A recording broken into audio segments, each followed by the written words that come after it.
Les abus dans l'Église. L'Église face à tous ces abus qui viennent d'être révélés. Je ne peux pas ne pas dire mon avis sur cette question sur laquelle tout le monde a été informé. Et beaucoup ont été choqués, scandalisés. Et moi le premier, j'ai honte de ce qui s'est passé dans l'Église. Mais voilà que l'Église va relever la tête puisque la SIAZ, la commission indépendante pour étudier les abus sexuels dans l'Église, a donné son verdict et elle propose au moins 50 pistes de réforme dans l'Église. Alors, qu'est-ce que je voudrais retenir de tout ça? D'abord, l'Église fait la vérité. Et Jésus nous dit, il faut faire la vérité pour venir à la lumière. Ou même, il nous dit, la vérité vous rendra libre.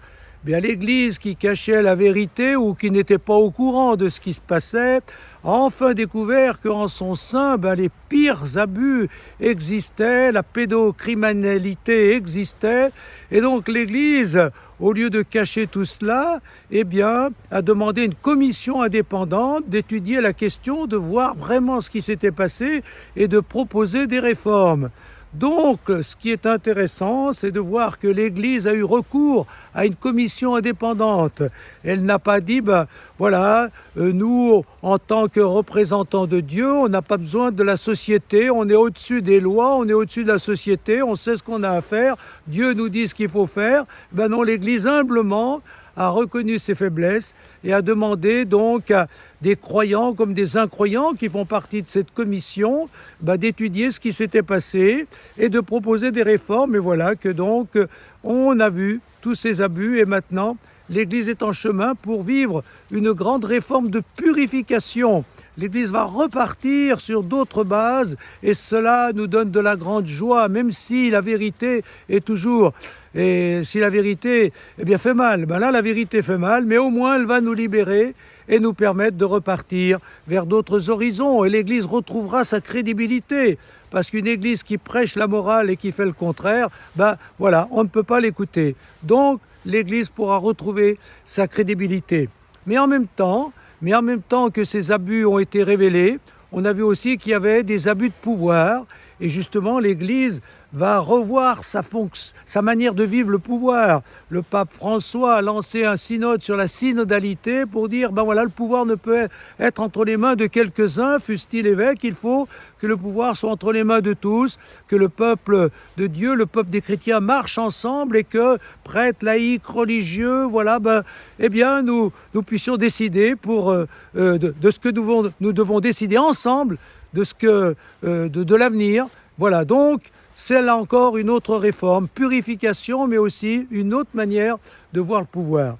Et puis, ce que je voudrais retenir encore, c'est que le droit canon qui définit la loi de l'Église, le droit canon a été remis en cause par le droit civil, par le droit de la société. Et là, c'est vraiment une révolution. L'Église accepte que la société lui dise ce qui est bien et ce qui est mal. Voilà, l'Église a toujours été au courant des abus, mais ne pensait pas que c'était un crime. Et voilà que maintenant, il faudra que l'Église dise, même dans ses lois, dans donc le droit canon qui définit les lois de l'Église, il faudra que l'Église reconnaisse que maintenant, tous ceux qui agressent sexuellement, tous ceux qui agressent des mineurs, ce sont des crimes. Et donc, ils doivent être, ceux qui commettent de tels abus, doivent être traités comme des criminels. Ça, c'est vraiment une révolution. Donc, tout cela me permet de dire que pour moi, l'Église d'aujourd'hui n'est plus une Église sacralisée ou asacralisée. L'Église doit tenir compte des sciences humaines, de la philosophie, de la justice sociale, des lois de la société. L'Église doit humblement apprendre des hommes ce qu'elle doit faire et ne pas se contenter de dire « nous on sait parce que Dieu est avec nous, donc on va dire aux hommes ce qu'ils doivent faire ». Non, maintenant c'est une grande révolution.